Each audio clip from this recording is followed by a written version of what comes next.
북한이 지난 5일에 이어 엿새 만에 또다시 동해상으로 탄도미사일을 발사한 데 대해 미국 정부가 강력히 규탄했습니다.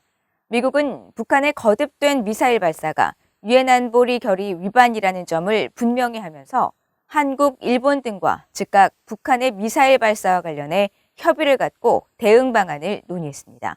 첫 소식 조상진 기자가 보도합니다. 미국 국무부는 북한이 한반도 시간으로 11일 오전 동해상으로 미사일을 발사한 데 대해 북한의 탄도미사일 발사를 규탄한다고 밝혔습니다. 북한이 지난 5일 극초음속 미사일이라고 주장하며 동해상으로 탄도미사일 한 발을 발사한 지 엿새 만에 또다시 무력 시위에 나선 데 대해 국무부 대변인은 11일 VOA에 이번 발사는 다수의 유엔 안전보장이사회 결의 위반이며 북한의 이웃 국가들과 국제사회에 위협을 제기한다고 지적했습니다. 이어 우리는 여전히 북한에 대한 외교적 접근에 전념하고 있으며 북한이 대화에 나설 것을 촉구한다고 밝히고 한국과 일본에 대한 미국의 방어 공약은 철통 같다고 강조했습니다. 미국 인도태평양 사령부도 성명을 내고 북한의 탄도미사일 발사를 인지하고 있으며 동맹, 파트너들과 긴밀히 협의하고 있다고 밝혔습니다. 그러면서 이번 발사는 미국 측 인력이나 영토, 동맹에 직접적인 위협을 가하지는 않는다고 판단하지만 미사일 발사는 북한의 불법 무기 프로그램이 일으키는 불안정성을 잘 보여준다고 지적했습니다. 주한 미군 사령부도 이날 성명을 통해 북한의 최근 탄도미사일 발사를 인지하고 동맹, 파트너와 긴밀히 협력하고 있다면서 한국 방어에 대한 주한 미군의 의지는 철통 같다는 점을 거듭 강조했습니다.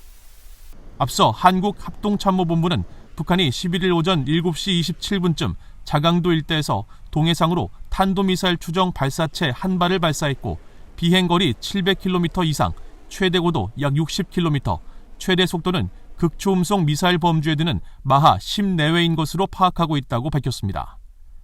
미국 정부는 북한의 미사일 발사 직후 한국, 일본 등 영내 동맹과 잇따라 협의를 갖고 향후 대응 방안을 논의했습니다.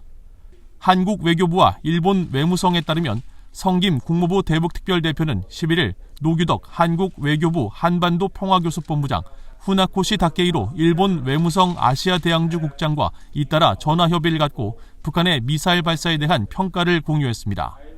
또 북한의 동향을 예의주시하고 긴밀한 미한일 공조를 바탕으로 한반도 상황을 안정적으로 관리하고 북한의 핵과 미사일에 대한 공동 대응을 이어가기로 했습니다.